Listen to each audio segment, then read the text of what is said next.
3 그리고 4주의 일진사주 명리학 제1236강 시작하겠습니다. 오늘은 양력으로 2022년 3월 26일이고요. 음력으로는 2022년 2월 24일입니다. 오늘 주어지는 명식 이민년, 계묘월, 무인일이 되겠고요. 오늘의 일진은 무인이 되겠습니다. 자, 오늘 살펴볼 사주 명식은 일간은 무토일간이 되겠고요. 무토일간이 태어난 월령은 묘월이 되겠습니다. 묘월의 무토 어떻게 사주를 볼 것인지 알아볼 것인데요.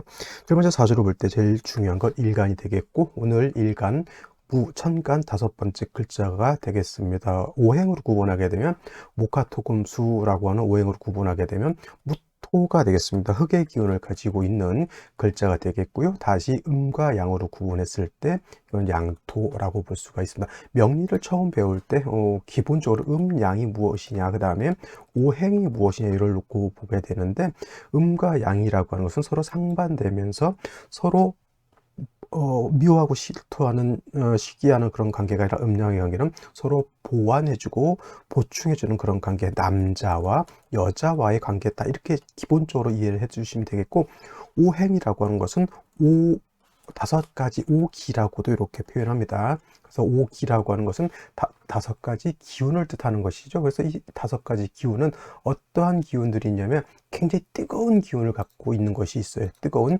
열기라고도 하고요. 그 다음에 따뜻한 온기가 있을 수도 있겠죠. 그 다음에 서늘한 숙살의 기운, 저희 숙살이라고 하는데 숙살 기운이라고 하는 것도 있고, 그 다음에 차가운 냉기가 있으면서, 그 다음에 이도저도 아닌 중간에 약간 뜨뜻미지근한 그런 기운도 가지고 있습니다. 여기서 열기라고 하는 것은 뜨거운 불의 기운을 말하는 것이고요. 그 다음에 온기라고 하는 것은 목과 솜 같은 나무의 기운, 나무라고 하는 것은 안고 있으면 펄프 같은 개념입니다. 안고 있으면 따뜻한 온기가 발생하는 것이고, 그 다음에 숙살지기라고 하는 것은 약간 서늘한 느낌 있죠. 그런 것을 말하는데 금의 기운이죠. 칼날 같은 거 딱 보는 순간 따뜻한 느낌보다는 뭔가 좀 숙연해지면서 뭔가 좀 다칠 것 같은 그런 오싹한 느낌을 드는 것이 바로 금의 기운인 것이고, 그 다음에 이제 따뜻한 냉기라고 하는 것은 바로 수의 기운이다라고 이렇게 보는 겁니다. 이도저도 아니다라고 하는 것은 바로 토를 말하는 것인데, 토라고 하는 것은 목의 기운 같기도 하고 뭐 수의 기운 같기도 하고 금의 기운 같기도 하고 여기저기 다 관여를 하는 그런 것이 바로 토의 기운이, 이렇게 생각하시면 돼요. 그래서 사주를 보는 그 순간에도 토라고 하는 것은 어느 것이 이제 어느 쪽이 더 왕하냐에 따라서 토라고 하는 것은 그렇게 성향이 좀 바뀔 수도 있고, 또 화를 보충해 줄 수도 있고, 목을 보충해 줄 수도 있고, 금을 보충해 줄 수도 있고, 수를 보충해 줄 수도 있는 그러한 능력을 가지고 있는 능력자, 바로 토가 되겠습니다. 그래서 이러한 기운을 말하는 것이고요. 우리가 그냥 물상으로 볼 때는 이제 화는 불을 뜻하고, 그 다음에 목은 나무를 뜻하고, 그 다음에 금은 쇠를 뜻하고, 수는 물을 뜻하고, 그 다음에 토는 흙을 뜻한다, 이렇게 보는 겁니다. 이게 기본적인 음양 오행이라고 하는 것. 그래서 글자라고 하는 것은 목화토금수라고 하는 오행에다가 음양을 섞게 되면 양목이 있을 수가 있겠고 음목이 있을 수가 있습니다. 그 다음에 양화가 있고요, 음화가 있습니다. 토 중에서도 양토가 있고 음토라고 하는 것이 있을 수 있고요. 그 다음에 경금이라고 하는 양금이 있고 금이 있고요. 수는 양수라고 하는 것, 음수라고 하는 것, 이렇게 구분하게 됩니다. 그래서 천간이라고 하는 것, 양목은 간목이 되는 것이고 음목은 을목이 되는 것이고, 양화는 병화가 되는 것이고 음화는 정화가 되는 것이고, 그 다음에 양토는 무토가 되는 것이고, 그 다음에 음토는 기토가 된다. 그 다음에 양금은 경금이요, 그 다음에 음금은 신금이다. 양수는 임수요, 음수는 개수다라고 해서 천간 10가지 글자를 이렇게 십천건이라고 해서 구분해서 쓰게 된다. 음양을 다시 오행으로 구분해 봤다라고도 볼 수 있고요. 오행을 다시 음양으로 나눴다, 이렇게 봐도 되겠습니다. 그래서 천간 글자라고 하는 것은 다 이렇게 음과 양으로 구분해 볼 수 있는 것이죠. 오늘 무라고 하는 이 글자, 흙의 기운, 토의 기운을 가지고 있는데, 이 토를 다시 음과 양으로 구분해 봤을 때 무토라고 하는 것은 바로 이 양토가 된다라고 보시면 되겠습니다. 양의 성질을 가지고 있는 토라고 보는 것이고요. 양의 성질을 가지고 있느냐, 음의 성질을 가지고 있느냐에 따라서 차이가 있습니다. 같은 토라 하더라도 즉 음토인 기토라고 하는 것 역시 토의 기운을 가지고 있는, 즉 흙의 기운을 가지고 있는 그런 천간이 되겠고요. 그 다음에 음양으로 봤을 때 얘는 무토 이렇게 구분해 볼 수가 있는 것이죠. 그래서 같은 토라 하더라도 음토이냐 양토냐에 따라서 그 성향 자체가 다르다. 양의 기질을 가지고 있는 것은 기본적으로 남자 같다라고 보시면 되겠고요. 음의 성질을 가지고 있다라고 하면 여자 같다 이렇게 생각하셔도 크게 틀리지 않을 겁니다. 양이라고 하는 것은 크고 강하고 뭐 높고 뭐 이런 좀 동적인 거, 움직임이 큰 그런 동적인 개념으로 보시면 될 것 같고요. 그다음에 음토라고 하는 것은 음이라고 하는 것은 정적이다. 좀 움직이지 않고 고정되어 있다. 여자보다 남자가 좀 더 활동적이고 좀 강하죠. 그것이 바로 음양의 그런 차이가 있는 것으로 보면 되는데, 양토인 무토, 양의 성질을 가지고 있어서 크고 넓고 광활한 그런 개념의 토가 되겠습니다. 그래서 고황토라고 이렇게 표현하고요. 큰 산이라든가 산맥이라든가 아니면 큰 광야 같은 그런 개념의 방대한 양의 개념의 그런 토가 되고, 반면에 기토라고 하는 것은 담장토라고도 하고요. 그 다음에 전원토라고도 합니다. 전원토 이렇게 개념, 전원토라고 하는 것 또는 담장토라고 하는 것은 내 집 울타리 안에 있는 작은 텃밭 같은 개념의 작은 개념의 토라고 볼 수가 있습니다. 하지만 토라고 하는 것, 일단 음양을 떠나서 토라고 하는 것은 만물이 자생할 수 있는 터전이 되는 것이 바로 이 토가 되는 것이고요. 토라고 하는 것은 너무 뜨거워도 안 되고 너무 차가워서 얼어도 안 됩니다. 적당량의 온도가 있어야 되고요. 적당량의 물기가 있어야지만 토로서 존재할 의미가 있고, 그러한 토라야지만 만물이 자생할 수 있는 여건이 될 수 있다. 그래서 일단 화라고 하는 것과 수라고 하는 것, 수화가 서로 적절하게 토는 조절이 되어야 된다. 조화가 이루어져야 된다. 이것을 수화기제라고 이렇게 표현하고요. 토가 좋아하는 화는 양화인 병화를 좋아하는 것이고, 수는 음수인 개수를 좋아한다 라고 이렇게 기본적으로 알아두시면 좋겠고요. 그 다음에 병화가 없으면 정화를 못 씁니까? 정화도 쓸 수도 있고요. 개수가 없으면 임수를 못 씁니까? 임수도 쓸 수가 있습니다만은 정화를 쓰는 것보다는 병화 개수를 쓰는 것이 가장 좋은 사주 배화법이 된다라고 해서, 이 무토라고 하는 것도 병화 개수를 기본적으로 좋아하게 되겠고요. 그 다음에 역시나 기토라고 하는 것 또한 이 병화 개수를 굉장히 좋아합니다. 근데 여기서 한 가지 더 차이가 나는 것은, 기토는 작은 토이기 때문에 또 목이 너무 많아지면 안 되고, 그 다음에 기토라고 하는 것은 기본적으로, 예외는 있을 수 있겠지만 기본적으로 화초가 심어져 있는 화분 정도 이렇게 생각하시면 돼요. 그래서 목이 별도로 필요하진 않습니다. 근데 단 묘월의 기토라든가 아니면은 특히나 묘월의 기토라든가 아니면 진술충미월의 무토가 투출했을 때는 간목을 쓰는 경우가 예외적으로 있지만은, 기본적으로 기토는 묘월 아니고서는 기본적으로 간목을 필요로 하지 않는다라고 이렇게 보시면 되는데, 반면에 무토라고 하는 것은 반드시 일간이 신왕했을 때는 간목으로서 무토를 갖다가 소토해 주어야지만, 무토라고 하는 것은 광활한 개념의 그런 토이기 때문에 토만 왕하고 목이 없으면 그 땅은 어떤 땅 다져져서 풀 한 폭이 자랄 수 없는 그러한 불모지 내지는 황무지가 될 수 있다라고 해서, 무토라고 하는 것 중요한 것, 병화라고 하는 것, 개수라고 하는 것, 다시 한번 정리하면 개수라고 하는 것, 간목이라고 하는 것으로서 배합을 하는 것이 기본적인 배합법이고요. 나머지 글자들은 상황에 따라서 가감할 수 있다. 가감이라고 하는 것은 더할 수도 있고 뺄 수도 있다라고 하는 것이죠. 기본적으로 병화 개수 간목을 위주로 쓰면서 나머지 글자들은 더할 수도 있고 뺄 수도 있다, 이렇게 생각해 두시면 되겠습니다. 무토가 왕하면 먼저 간목을 쓰는 것이고요. 날씨가 너무 춥다, 병화를 먼저 쓰는 것이고, 날씨가 너무 덥다, 이렇게 개수를 먼저 쓴다, 이렇게 생각하시면 되겠습니다. 그래서 사주를 볼 때는 단순 암기라기보다는 일간과, 그래서 원령과의 관계를 잘 살펴서 사주 배합을 보는 것이 가장 쉬우면서도 가장 합리적으로 사주를 보는 방법이 되겠습니다. 근데 이 방법 자체가 처음에 듣기엔 굉장히 어렵습니다.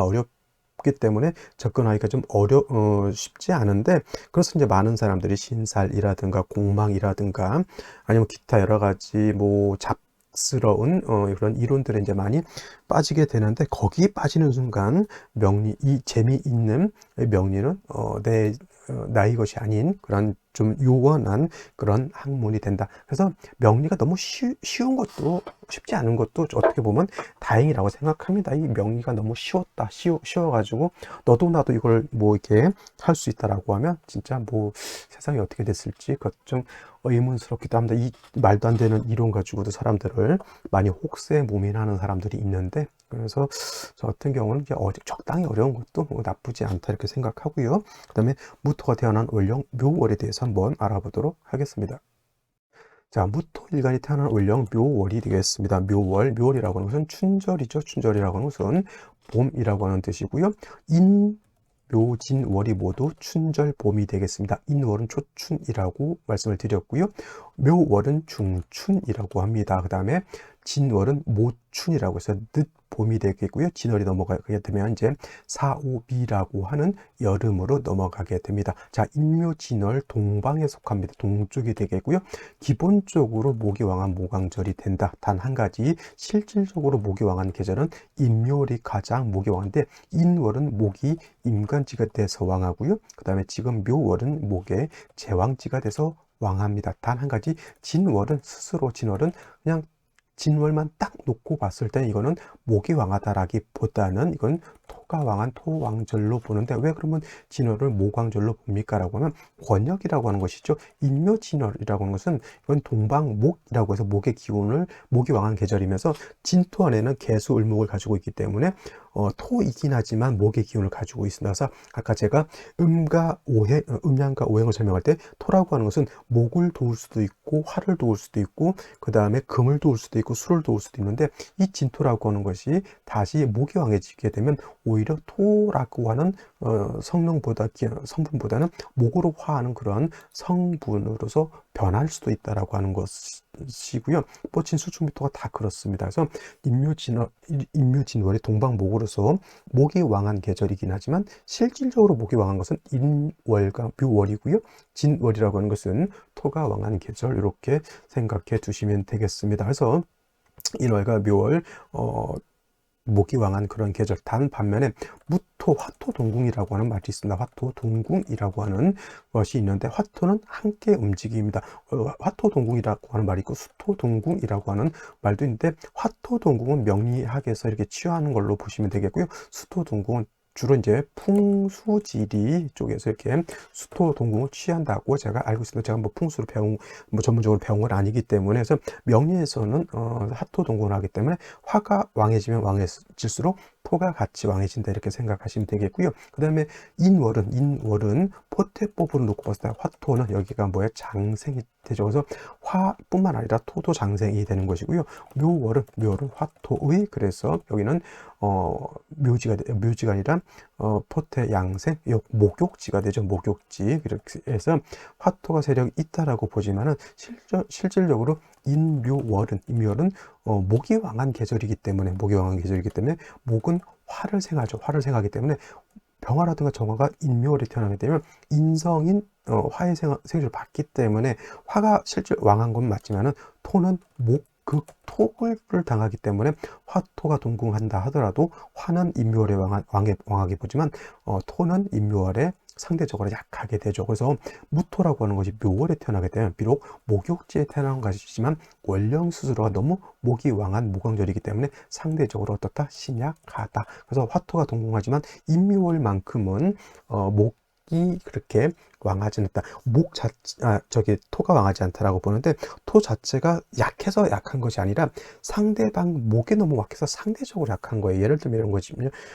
반에서 싸움으로 놓고 봤을 때 반에서 꼴등이야. 그럼 어디 내놔도 얘는 약한 겁니다. 근데 얘가 싸움을 잘해요. 반에서 1등이야. 자기네 반에서. 싸움을 해서 좀 그런가? 반에서 1등인데 그건 반에서 1등인 것이 전교에서 놓고 봤을 때 얘가 1등 한다는 얘기는 아니잖아요. 물론 전교 1등이면 진짜 짱이죠. 요즘 뭐 그런 영화들, 일진 영화들 많이 나오는데, 반에서 1등 한다 하더라도, 즉 인묘월에 화토가 동궁해서 세력을 갖는다 하더라도 중요한 것은 뭐다? 목이 왕하면 상대적으로 무토는 약해진다, 이렇게 생각하시면 되겠습니다. 그래서 묘월에 무토가 태어나게 되면 일간은 약하고 신 약하고 뭐하다? 관성은 왕한 사주가 이렇게 돼요. 그래서 묘월에 만약에 극토한다 그랬는데 목이 너무 많으면 토가 어떻게 돼요? 토가 완전히 산토가 된다라고도 하고요. 박토가 된다라고도 이렇게 표현합니다. 토가 이제 목에 극을 받아가지고 없어진다 이런 개념으로 보시면 돼요. 그래서 묘월에 무토가 태어나게 되면 먼저 아까 말했던 병화라고 하는 것을 취용해서 병화가 무토를 생존해 줄 수 있도록 도와주는 것이 필요하고요. 또 무토라고 하는 것은 화만 있고 물이 없으면 마른 땅, 건조한 땅이 되죠. 토라고 하는 것은 만물이 자생할 수 있는 여건이 되어야 하는 것인데 화만 있으면 마른 땅, 수만 있으면 동토 이렇게 되죠. 그래서 묘월에 무토가 약해서 병화를 먼저 쓰긴 하지만 개수가 있어서 없어서는 된다 안 된다? 안 된다라고 하는 것이 기본적인 묘월의 무토가 사주를 배합하는 방식이다. 묘월의 병화는 그렇게 뿌리가 없어도 상관은 없습니다. 묘월이기 때문에 단 개수는 묘월에 약하기 때문에 요거는 개수는 개수의 뿌리를 만들어 줘야 된다. 지지는 뭐 신금이라든가 유금 같은 거 해수라든가 자수 정도 한 점 정도씩 한 점 정도가 있어서 개수의 근원을 마련해 주는 것은 필요한 사주 국세인데 일단 기본적으로 묘월에 무토는 먼저 병화를 쓰고 나중에 개수로서 무토를 윤토해 주면 사주의 배합을 이룰 수 있다. 이렇게 보시면 되겠습니다. 자, 그러면 오늘의 명식을 다시 한번 살펴보도록 하겠습니다. 오늘 명식, 무토일간이 묘월에 태어난 사주 명식이 되겠고요. 일단 격국이라고 하는 거 살펴보게 되면 격국이라고 하는 것은 격과 국을 보는 것인데 일단 격국을 볼 때는 일간과 원령과의 관계를 살펴 전체 사주가 어떻게 짜여져 있느냐를 놓고 보는 것이고요.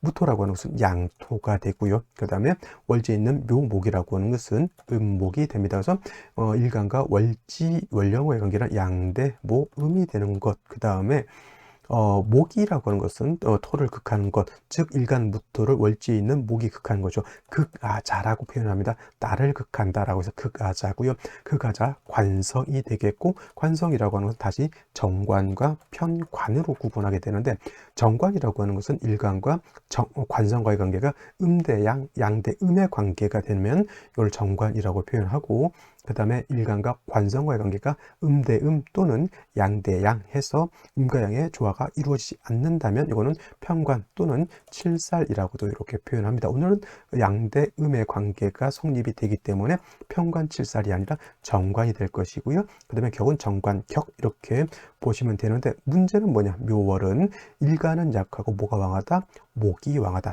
즉 정관이 왕하다. 신약 왕하다라고 이렇게 볼 수가 있습니다. 이건 이제 원령과 일간과의 관계만 놓고 봤을 때 이렇게 보는 것이고요. 일간이 약하고 관성이 왕하기 때문에 인성으로서 일간을 생주해주고 그 다음에 무토의 특성상 재성으로서 재성의 수로서 무토를 윤토해주면 된다라고 하는 사주짜임이 되는데 일단 중요한 건 연지를 보게 되면 인목이라고 하는 것을 봤습니다. 선생님, 얘는 정관이 되겠고요.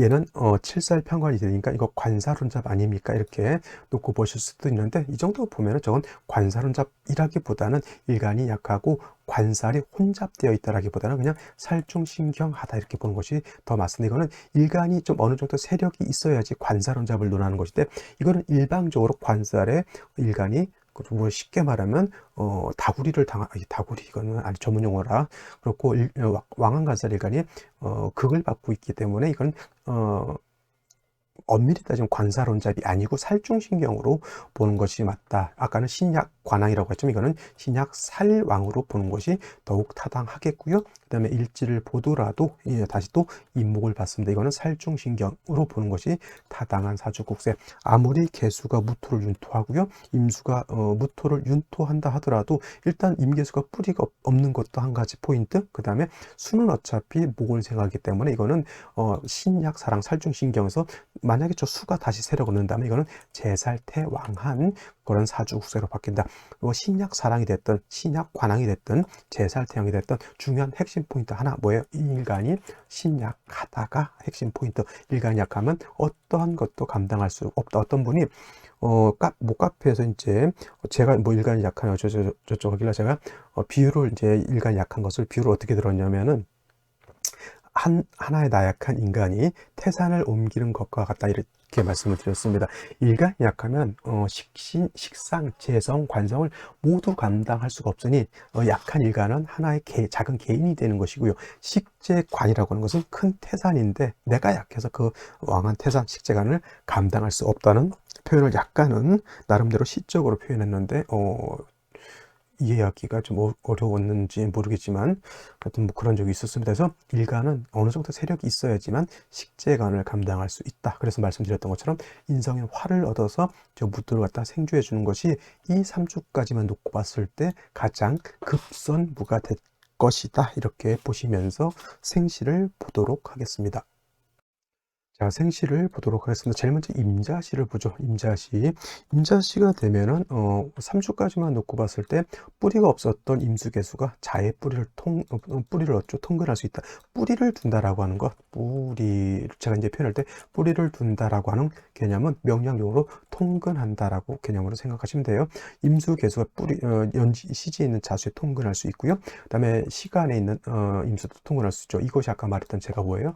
제살 태왕하다. 제살태왕하다는 것은 재성과 칠살이 너무 왕한데 일간이 보다 신약하다가 문제가 됐죠. 이렇게 되게 되면은 일간이 너무 약하고 제살이 너무 태왕하다. 인중병화가 두 개가 있다 하더라도 병화가 투출돼서 나를 도와주는 것과 지지에 암장돼서 나를 도와주는 것, 특히나 인중병화가 사중병화도 아니고 인중병화 가지고는 저기 무토를 생조해 주기가, 일간을 생조해 주기가 어렵고요. 뭐 천간 임수개수가 이렇게 투출되어 있으면 땅속에 숨어져 있는 화는 움츠려들어서 일간을 도와주기가 어렵습니다. 하늘에 독수리가 떠 있는데 땅에서 뭐 두더지라든가 쥐가 돌아다녀봤자 무서워서 땅속에 숨어서 나오지 않는다, 이런 개념이죠. 다음에 개해지도 마찬가지로 임자시와 똑같습니다. 이것도 마찬가지로 제살태양이죠. 더더군다나 인의 한목까지 해서 살이 더 왕해지는 그런 사주국세가 되기 때문에 이 또한 너무 일간이 약해지기 때문에 제사를 감당할 수 없는 그런 국세가 되겠고요. 갑인시는 더욱 그렇습니다. 이거는 차라리 종해버려도 종살격, 일간을 버리고 기명 종살격으로 봐도 틀리지 않을 정도로 칠살이 굉장히 왕한데 인중병화가 3개가 있기 때문에 이거를 버리고 양간인 무토와 종을 할 수 있을지는 모르겠지만 저는 요거를 저는 개인적으로 종격을 되도록 잘 보지 않는다. 그래서 웬만하면 다 내격으로 봅니다. 그리고 대운하고 같이 봐야 되기 때문에 종을 이루기가 그렇게 쉽지만은 않다, 이렇게 보시면 되겠고, 이것도 마찬가지예요. 제살 태왕, 정관 평관 나눌 필요가 없습니다. 일간이 너무 약하면 정관도 마치 칠살과 같이 작용을 하기 때문에 이 또한 제살 태왕의 운은 화토운을 보는 것이 바람직하고요. 병진시 같은 경우 이것이 바로 이런 거예요. 제가 토라고 하는 것은 지지lun지 진술중에 토가 있는데 그냥 단순하게 진토만 놓고 봤을 때는 얘는 토지만은 이렇게 묘월에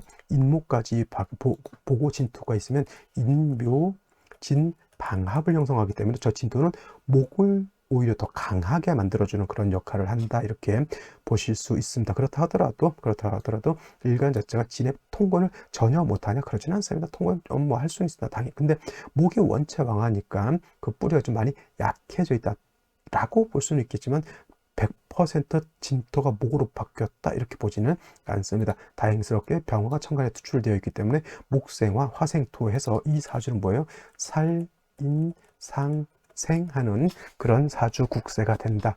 이 정도만 돼도 뭐 크게 나쁘지 않고, 운은 이런 경우 또 문제가 뭐냐면, 그러면 이 사주가 목화운으로 가는 것이 좋을까요? 라고 봤을 때 목화운으로 가게 되면 사주가 너무 어떻다?